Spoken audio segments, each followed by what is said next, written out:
Harambee! Neno hili si hivyo. Mambo ni matatu. Ladies and gentlemen, good evening and welcome back to our channel once again. William Samoei Arap Ruto, the President of the Republic of Kenya, is laying an elaborate strategy to try and win the control of the mountain from the grip of Rigathi Gachagua. Will he succeed? Because according to William Ruto and his strategists, they strongly believe that if they can secure 30% of the support from Mount Kenya, then they are good to go. But will they succeed? And what strategies are they planning to use? William Ruto has unleashed 4 individuals from Mount Kenya to try and see whether they'll be able to deliver the 30% or finally succeed in winning back the support of the mountain. In this video, I want us to look at the 4 individuals and the strategy which William Ruto is planning to use. For those who are watching this channel for the first time, please take a second or two, click the subscribe button so that next time we produce a video like this, YouTube will automatically notify you. And to the subscribers, I want to continue thanking you guys for your continued support, because without that support, this channel cannot be where it is. Ladies and gentlemen, who are the 4 individuals William Ruto has deployed in the mountain to try and win back the support of the mountain? The first individual is Professor Abraham Kithure Kindiki. For those who have been following the political developments in the Republic of Kenya very closely, Kindiki has been elevated. Kindiki can actually now call himself the Deputy President. You can't compare Kindiki and the resources which the government has placed on his hands to Rigathi Gachagua when he was the Deputy President. Nimeona watu wengine wamejawa na kiburi. Wanaenda kutuongelesha hapa kama na kutulecture. Unatulecture ukiwa nani? Kwani wewe ni Mungu? Una lecture kila mtu. Una lecture mwanamuziki, una lecture mwanasiasa, una lecture kila mtu. Kwani wewe ni Mungu? Wewe tu, mimi nasema hivi. Ukitaka tuheshimiane, heshima ni mara 2. Utuheshimu, tukuheshimu. Usipotuheshimu my friend, tutakanyang'ana na wewe my friend. Naona watu wengine wanaongea na madharau. Unatisha nani? Naona watu wengine wanatutisha. Mimi ukiniangalia hivi ni mtu ya kutishwa na watu? Tuheshimiane bwana. Tuheshimiane. Na wanamuziki walikuja 50, mimi naita wanamuziki 500 wakuje pale Karen. Tujua utafanya nini? Ati unasema umeamrisha wananchi wasisikize nyimbo. Unaamrisha kama nani? Unaamrisha kama nani? Tuheshimiane my friend. Mimi ni mtu ya heshima, lakini my friend, if you come within shooting range, we will deal with you. Na mkiwaona muambie watafute watu wa kutisha huko nje. And don't lecture us. Don't lecture us. We are not your kids. Enda ukapeane lecture huko kwako. Especially our son, Professor Kindiki. Wewe ngangana na hiyo watu professor. Wewe wanajali. I mean, and I want to really say, ministers and PSs, adopt the Kindiki style of management. That once you focus on what you want to do, nothing can stop you. You know, and I am really, Your Excellency, very impressed by the Kindiki style of management. Akiamua ni hapa. Professor Abraham Kithure Kindiki has only 2 tasks. The first one is to lock Mount Kenya East. He's still facing a lot of challenges there, but he believes he can do that. And his second task is to help William Ruto at the national level, leading a team. So far, William Ruto has also crafted a team which is conducting the economic empowerment program. That's actually a presidential campaign team for President William Ruto. Do you think Kindiki will be able to kick Rigathi out of Mount Kenya? The second person is Kimani Ichung'wah. I know you are wondering what role Kimani Ichung'wah will be playing. Kimani Ichung'wah's role is simple, just to disrupt Rigathi Gachagua. His attacks on Dorcas was meant to make Rigathi Gachagua angry, to annoy his supporters. And indeed, that was achieved. Tunaambia one time, kwenda ambia bibi yako. Aende asiende. Siende akaambia one time bibi yake. Hata kwake atakaa one time sababu ya kizubaa, bibi ako na bishop mwingine, bwana yake mwingine. Yeye ni bwana ya one time, bibi yako na mwanaume mwingine bishop. Najua mabishop wako hapa Pulei. Si bishop wewe Pulei unajua iko mabishop wengine wakora? Si wako wengine? Hatunajiita hapa pasta wa nani? Tunakujua kwa sura na tunajua vitendo ya usiku, na wewe bibi yako ni hapo tu amekukalia kitako, umekaliwa, hata uwezi pumua, hata uwezi ongea kama bibi hajaongea. Si unaona hiyo mtu akienda lazima bibi aongee kwanza ili apewe ruhusa ya kuongea. Sasa wewe mwanaume umekaliwa na bibi, utakuja kuambia wanaume wengine nini? Tunaambia one time, kwenda ambia bibi yako. Aende asiende. Siende akaambia one time bibi yake. The third person is William Kabogo. Ruto believes that Kabogo can help him in Kiambu County and also with Uhuru Kenyatta support base. So what we are saying as people of this region, because this is where I come from, I have no other place, this is my home.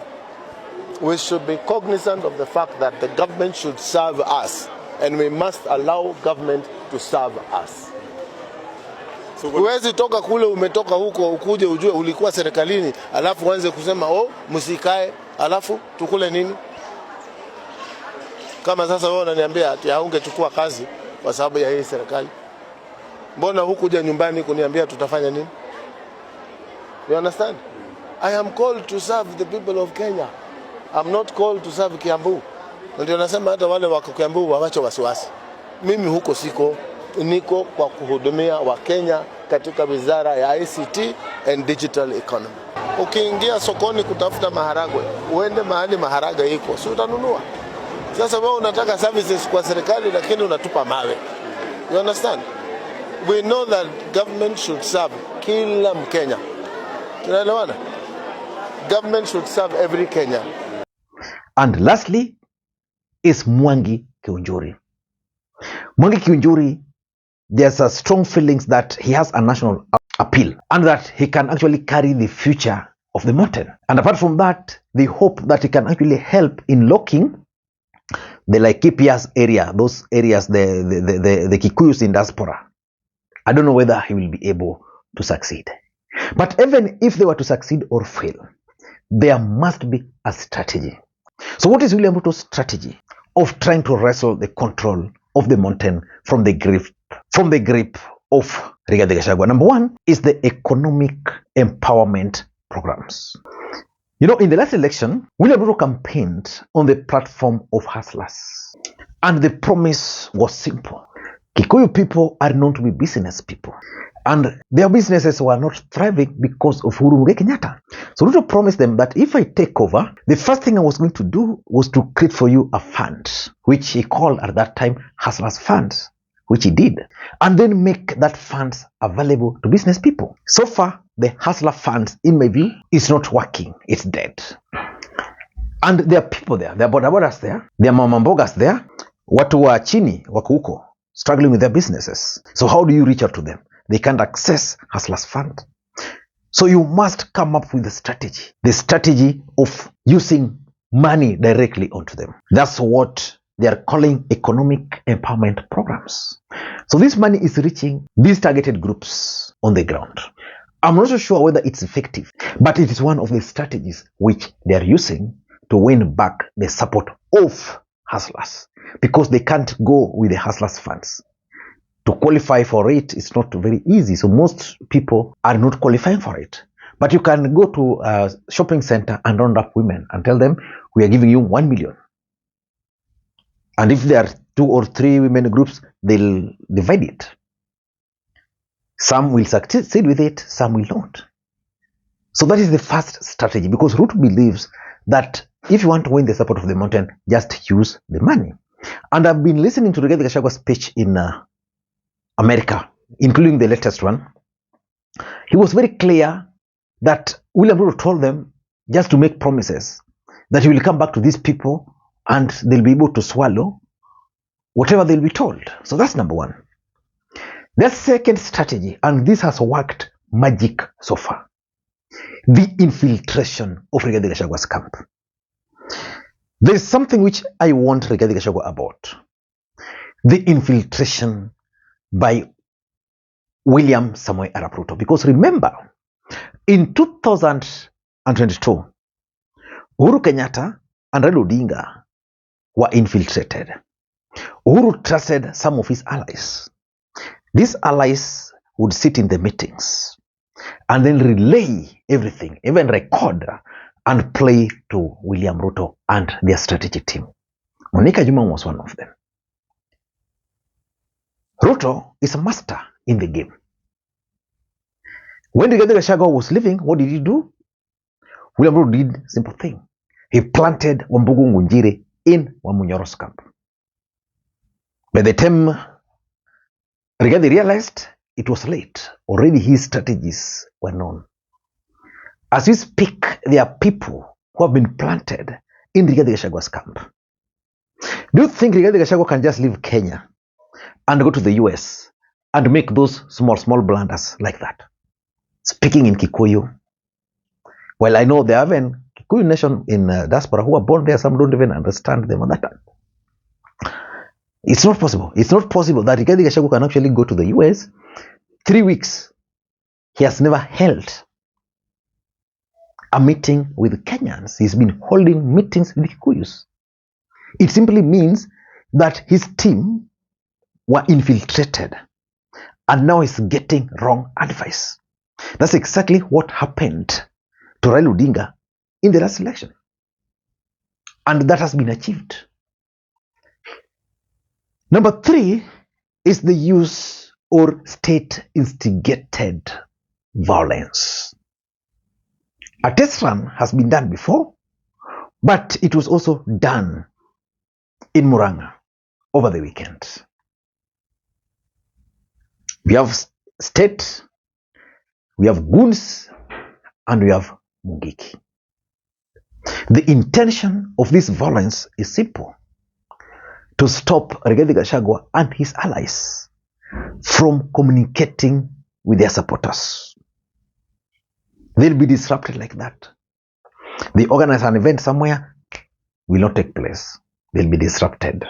Of course, they can turn that in their favor, but use of violence is a strategy and it's being used. The fourth strategy is that William Ruto is trying to explore the possibility of working with Uhuru Muigai Kenyatta again. I want to ask you, why do you think Jeremiah Kioni is opposed to Rigathi Gachagua? Because there's no way Jeremiah Kioni can be opposed to Ruto and opposed to Rigathi Gachagua at the same time. Politics don't work like that. An enemy of your enemy becomes your friend. The fact that Jeremiah Kioni is no longer attacking Ruto but attacking Rigathi, it means their common enemy is Rigathi. So by attacking Rigathi Gachagua and team, what is happening? Your guess is as good as mine. Jeremiah Kioni, who is Uhuru Kenyatta's allies, is working with the government of the day to stop Rigathi Gachagua. And lastly, there is a strategy to portray Rigathi Gachagua as a divisive leader. The other day, Rigathi Gachagua addressed some meeting in the US. He met with the agencies there. And one of the questions he was being asked is about being divisive. In his response, he was very clear that that's a narrative by none other than William Samoei Arap Ruto. But the truth is, there is a clear strategy to portray Rigathi as a divisive leader. Lastly, do you think there is anything which will stop William Ruto from buying Rigathi Gachagua's allies, some of them? I doubt. So if they can be bought, what's going to happen is that they'll undermine, just like Raila Odinga was undermined in the last election. Until next time, this is Lee Makwiny. Bye-bye.